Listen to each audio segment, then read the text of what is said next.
नमस्कार. अशा कोणत्या गोष्टी आहेत ज्या आपल्याला सुखापासून दूर ठेवतात? का आपण सगळं असूनही अस्वस्थ असतो?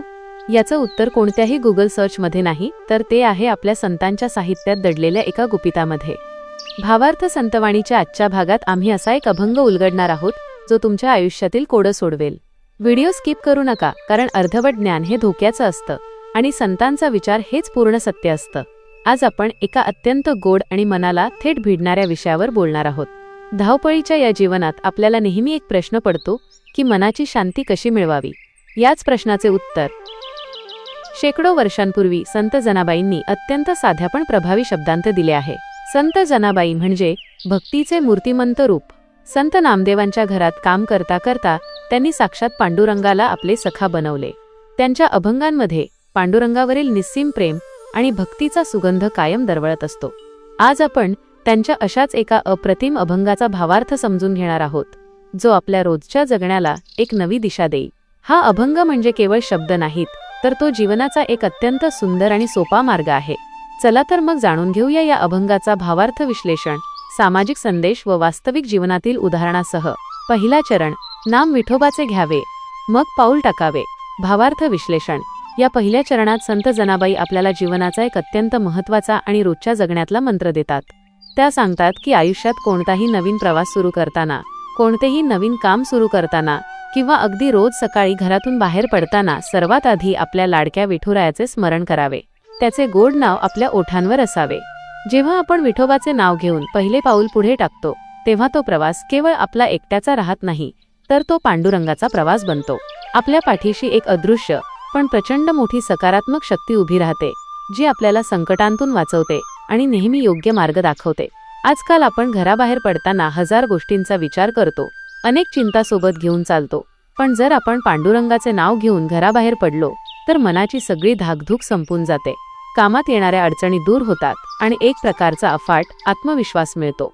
जनाबाईंना इथे हेच सांगायचे आहे की तुमचे प्रत्येक पाऊल हे भक्तीने आणि श्रद्धेने भरलेले असू द्या, म्हणजे तुमचा जीवन प्रवास सुकर होईल. सामाजिक संदेश. श्रोतेहो, या पहिल्याच चरणात जनाबाई आपल्याला कोणतीही सुरुवात कशी करावी हे सांगतात. याचा सामाजिक अर्थ असा आहे की आपण कोणतेही नवीन काम सुरू करण्यापूर्वी, कोणताही मोठा निर्णय घेण्यापूर्वी आपली मूल्ये, आपला मूळ उद्देश आणि चांगल्या विचारांचे स्मरण केले पाहिजे. हे केवळ देवाचे नाव घेण्यापुरते मर्यादित नाही, तर कोणतीही कृती करण्यापूर्वीच्या सजगतेचे आणि सकारात्मकतेचे हे प्रतीक आहे. आपण जे काही पाऊल टाकत आहोत ते योग्य आहे ना, याची खात्री करूनच पुढे गेले पाहिजे. वास्तविक जीवनातील उदाहरण. आपण एका मध्यमवर्गीय कुटुंबातील तरुणाचे उदाहरण घेऊया. तो तरुण उच्च शिक्षणासाठी आणि मोठ्या नोकरीच्या शोधात पहिल्यांदाच आपले छोटेसे गाव सोडून मुंबईसारख्या मोठ्या महानगरात जात असतो. स्टेशनवर त्याला निरोप द्यायला त्याचे कष्टकरी आई वडील आलेले असतात. गाडीत बसण्यापूर्वी तो क्षणभर थांबतो, डोळे मिटतो आणि आपल्या आई वडिलांच्या कष्टांचे, त्यांच्या संस्कारांचे स्मरण करतो. हीच ती खऱ्या अर्थाने विठोबाच्या नावाची आठवण. तो स्वतःशीच एक निश्चय करतो की मी शहराच्या झगमगाटात आणि व्यसनांच्या मोहात हरवून जाणार नाही, तर माझ्या ध्येयावर लक्ष केंद्रित करेन. हा विचार, ही मूल्ये त्याला कोणत्याही चुकीच्या मार्गावर जाण्यापासून रोखतात. तो आयुष्यात प्रत्येक नवीन पाऊल टाकताना आपल्या संस्कारांची शिदोरी सोबत ठेवतो आणि प्रचंड यशस्वी होतो. दुसरा चरण, नाम तारक हे थोर, नामे तरिले अपार. भावार्थ विश्लेषण. दुसऱ्या चरणात जनाबाई भगवंताच्या नामाची अफाट ताकद सांगत आहेत. त्या अत्यंत विश्वासाने म्हणतात की विठोबाचे नाव हे या भवसागरातून तारून नेणारे एक महान जहाज आहे. या जगात अनेक दुःखे आहेत, अडचणी आहेत आणि मोहमाया आहे. या सगळ्या गर्दीत माणूस अनेकदा हरवून जातो आणि खचून जातो, पण ज्याच्या मुखात सतत देवाचे नाव आहे, त्याला कोणत्याही संकटाची कधीच भीती वाटत नाही. हे नाव इतके थोर आणि शक्तिशाली आहे की याने आजवर अगणित लोकांना या संसाराच्या दुःखातून अगदी सहज बाहेर काढले आहे. नामस्मरणासाठी कोणताही मोठा खर्च लागत नाही किंवा त्यासाठी वेगळा वेळ काढण्याचीही गरज नसते. फक्त मनापासून दिलेली ती एक हाक असते. या नामाने आजवर असंख्य पापी, दुःखी आणि निराश लोकांना जीवनाचा खरा अर्थ समजावून देऊन त्यांना या भवसागरातून तारले आहे. नामाची हीच जादू आपल्याला आपल्या जीवनात अनुभवायची आहे. सामाजिक संदेश. या चरणाचा अतिशय सखोल सामाजिक अर्थ म्हणजे सकारात्मक विचार आणि अढळ विश्वास हे माणसाला कोणत्याही मोठ्या संकटातून तारून नेऊ शकतात. जेव्हा सगळीकडे अंधार वाटतो, तेव्हा मनातील आशेचा किरण आणि आपण करत असलेल्या कामावरचा ठाम विश्वास हाच आपला तारणहार ठरतो. नैराश्याच्या गर्तेतून समाजाला बाहेर काढणारी ही सकारात्मकतेची ताकद आहे. वास्तविक जीवनातील उदाहरण. आज आपण पाहतो की अनेकदा लोक छोट्या अपयशामुळे खचून जातात, पण आपण एका अशा जिद्दी शेतकऱ्याची गोष्ट पाहूया ज्याला सतत निसर्गाने झोडपले आहे. सलग 3 वर्षे गावात भयंकर दुष्काळ पडल्यामुळे या शेतकऱ्याच्या डोक्यावर कर्जाचा डोंगर उभा राहिला होता. आजूबाजूचे अनेक लोक हार मानून टोकाचे पाऊल उचलत होते, पण या शेतकऱ्याने हार मानली नाही. त्याच्या मनात आशेचे आणि सकारात्मकतेचे नाव कोरले होते. तो डगमगला नाही. त्याने गावातील सर्व हताश तरुणांना एकत्र केले, शासनाची मदत घेतली आणि गावात स्वतः श्रमदान करून जलसंधारणाची कामे उभी केली. सलग 2 वर्षे त्यांनी विहिरी खोदल्या, बांध घातले. जो विचार त्याला यातून तारून नेत होता तोच त्याचा खरा देव होता. पावसाळ्यात जेव्हा पाणी अडले तेव्हा त्याने केवळ स्वतःलाच नाही तर संपूर्ण गावाला या नैराश्याच्या गर्तेतून बाहेर काढले. हा सकारात्मक आणि विधायक विचार म्हणजेच ते तारक असणारे नाव आहे ज्याने अपार लोकांना संकटातून वाचवले आहे. 3रा चरण. अजामेळ उद्धरीला, चोखामेळा मुक्तीस नेला. भावार्थ विश्लेषण. 3ऱ्या चरणात संत जनाबाई नामाच्या ताकदीचे जिवंत पुरावे आपल्यासमोर ठेवतात. त्या अजामेळ आणि संत चोखामेळा यांची उदाहरणे देतात. अजामेळ हा एक अत्यंत पापी माणूस होता ज्याने आयुष्यभर फक्त वाईट कामे केली, पण मृत्यूच्या वेळी त्याने आपल्या मुलाला नारायण अशी हाक मारली आणि केवळ त्या अजाणतेपणी घेतलेल्या देवाच्या नावामुळे त्याला मुक्ती मिळाली. तसेच संत चोखामेळा यांचे आयुष्य किती संघर्षाचे आणि हालपेष्टांचे होते हे आपण सर्वजण जाणतोच. समाजाकडून त्यांना खूप त्रास सहन करावा लागला, पण त्यांच्या मुखातील पांडुरंगाचे नाव आणि त्यांच्या उरातील भक्ती इतकी प्रबळ होती की साक्षात भगवंताला त्यांच्यासाठी धावून यावे लागले. विठ्ठलाच्या नामाने त्यांना जीवनातून मुक्ती आणि अढळ स्थान दिले. या उदाहरणांवरून जनाबाई आपल्याला खात्री देतात की भगवंताचे नाव माणसाची जातपात किंवा त्याचे भूतकाळ अजिबात पाहत नाही. जो खऱ्या मनाने नाव घेतो त्याचा उद्धार हा निश्चितच होतो. सामाजिक संदेश. हा चरण आपल्याला समता आणि सामाजिक न्यायाचा सर्वात मोठा धडा देतो. समाजात कोणतीही व्यक्ती तिच्या जन्मावरून, जातीवरून किंवा भूतकाळातील चुकांवरून ठरवली जाऊ नये. सर्वांना सुधारण्याची आणि प्रगती करण्याची समान संधी मिळाली पाहिजे. जर निसर्ग आणि ईश्वर माणसामाणसात भेदभाव करत नाही तर समाजानेही उच्च नीच हा भेदभाव सोडून सर्वांना प्रेमाने सामावून घेतले पाहिजे. वास्तविक जीवनातील उदाहरण. समाजात अनेकदा माणसाला त्याच्या पार्श्वभूमीवरून हिणवले जाते. आपण एका अशा मुलीचे उदाहरण घेऊया जिचा जन्म एका अत्यंत प्रतिकूल, गरीब आणि उपेक्षित वस्तीत झाला होता.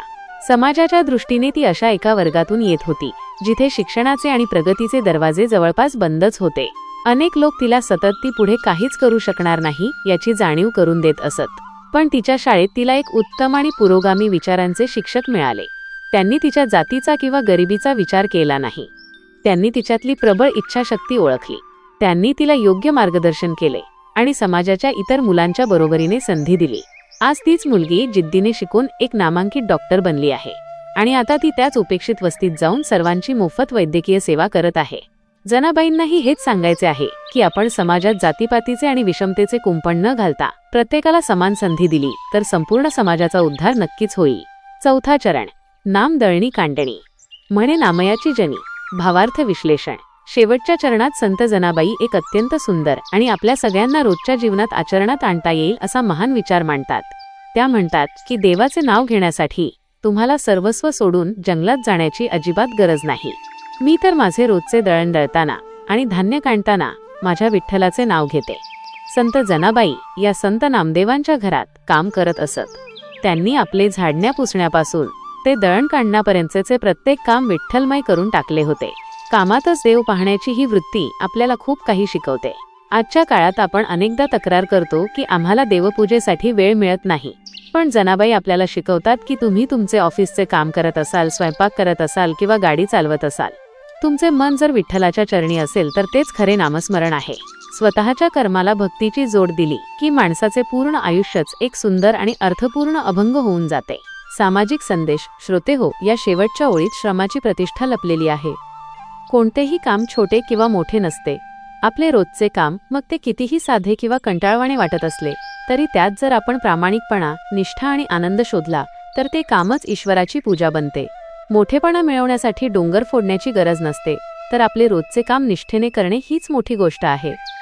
वास्तविक जीवनातील उदाहरण. आपण नेहमी मोठेपणाचा शोध घेतो, पण रस्त्यावर रोज सकाळी झाडू मारणाऱ्या एका स्वच्छता कर्मचाऱ्याकडे बघा. हा माणूस रोज पहाटे उठतो आणि कचऱ्याने भरलेले आपले शहर स्वच्छ करतो. तो हे काम केवळ पगार मिळतो किंवा कोणीतरी सक्ती केली आहे म्हणून करत नाही. तो अतिशय आनंदाने गाणी गुणगुणत रस्ते स्वच्छ करत असतो. जेव्हा लोक त्याला विचारतात की या घाणीत तुला आनंद कसा मिळतो, तेव्हा तो हसून सांगतो की हे शहर माझे घर आहे आणि मी माझ्या घराची स्वच्छता करत आहे, त्यात मला समाधान मिळते. त्याच्या या बोलण्यात आणि निष्ठेतच खरा परमेश्वर वसलेला आहे. दळणकांडण करणे म्हणजे रोजचे कष्ट, पण जनाबाईंनी त्या कष्टातही भक्ती शोधली. त्याचप्रमाणे जेव्हा आपण आपले रोजचे काम, मग ते ऑफिसातील काम असो, शेतातील कष्ट असो किंवा घरात कुटुंबासाठी राबणे असो, ते पूर्ण प्रामाणिकपणे आणि आनंदाने करतो, तेव्हा आपण खऱ्या अर्थाने एक सुंदर समाज घडवत असतो. युवा पिढीसाठी अभंगाचा संदेश. आजच्या तरुण पिढीला अनेकदा असे वाटते की संतांचे विचार फक्त जुन्या काळासाठी होते, पण तसे अजिबात नाही. या अभंगात आजच्या युवा पिढीसाठी जगण्याची एक खूप मोठी कला लपलेली आहे. नाम विठोबाचे घ्यावे, मग पाऊल टाकावे, याचा अर्थ केवळ देवाचे नाव घेणे असा होत नाही. आजचे तरुण करिअरचे टेन्शन आणि स्पर्धेत टिकून राहण्याच्या धडपडीमुळे प्रचंड तणावाखाली असतात. जनाबाई सांगतात की कोणतेही काम सुरू करण्यापूर्वी तुमचे मन शांत करा. तुमच्या मनातील सकारात्मक ऊर्जेवर आणि स्वतःवर विश्वास ठेवा. जेव्हा तुम्ही शांत मनाने आणि एकाग्रतेने कामाला सुरुवात करता, तेव्हा तुमच्या कामाचा पाया मजबूत होतो आणि यश नक्कीच मिळते. आजच्या तरुणांना असे वाटू शकते की वेळ आधीच कमी आहे, त्यात अध्यात्म कधी करायचे. पण जनाबाई म्हणतात नाम दळणी काढणी. म्हणजेच तुम्ही जे काही काम करत आहात, मग तो तुमचा अभ्यास असो, ऑफिसचे काम असो, कोडिंग असो किंवा एखादा नवीन व्यवसाय असो, ते कामच ईश्वराची पूजा मानून करा. काम करताना मनात चांगले विचार ठेवा. 100% लक्ष कामावर केंद्रित करणे हेच खरे अध्यात्म आहे. अजामेळ आणि चोखामेळा यांची उदाहरणे देऊन जनाबाई आजच्या तरुणांना एक मोठा आत्मविश्वास देतात. तुम्ही कोणत्या परिस्थितीतून आला आहात, तुमच्याकडे किती साधन संपत्ती आहे, यापेक्षा तुमचे कर्म आणि तुमचे विचार किती शुद्ध आहेत हे जास्त महत्त्वाचे आहे. सातत्य आणि प्रामाणिकपणा असेल तर कोणताही तरुण शिखरावर पोहोचू शकतो. नामतारक हे थोर या ओळी तरुणांना संकटात आधार देतात. अपयश आले तरी खचून जाऊ नका. निसर्गाच्या सर्वोच्च शक्तीवर विश्वास ठेवा आणि पुन्हा उभे राहा. मनातील वाईट विचार आणि ताणतणाव दूर करण्यासाठी एक चांगला विचार एखाद्या तारकासारखे काम करतो. थोडक्यात सांगायचे तर संत जनाबाईंचा हा अभंग आजच्या तरुणांना वेळेचे व्यवस्थापन, कामावरची निष्ठा आणि तणावमुक्तीचा एक अत्यंत सोपा मंत्र देतो. रोजचे काम प्रामाणिकपणे करत राहा, मनाने नेहमी सकारात्मक राहा आणि प्रत्येक पाऊल आत्मविश्वासाने टाका. हाच खरा यशाचा आणि समाधानाचा मार्ग आहे. धन्यवाद श्रोतेहो. संत जनाबाईंचा हा अभंग म्हणजे जीवनाचा खरा मार्गदर्शक आहे, जो आपल्याला प्रत्येक पावलावर साथ देतो. संतांचे शब्द म्हणजे काळजाला पडलेली साद आहे. संसाराच्या दगदगीत मनाला शांती देणारे हे अभंग म्हणजे साक्षात पांडुरंगाचे रूपच. भावार्थ संतवाणीच्या माध्यमातून या भक्तिरसाचा आस्वाद आपण एकत्र घेऊया. तुमचा प्रतिसाद हीच माझी ऊर्जा आहे. कमेंटमध्ये जय हरी विठ्ठल नक्की लिहा. पुंडलिक वरदा हरी विठ्ठल. श्री ज्ञानदेव तुकाराम. पंढरीनाथ महाराज की जय.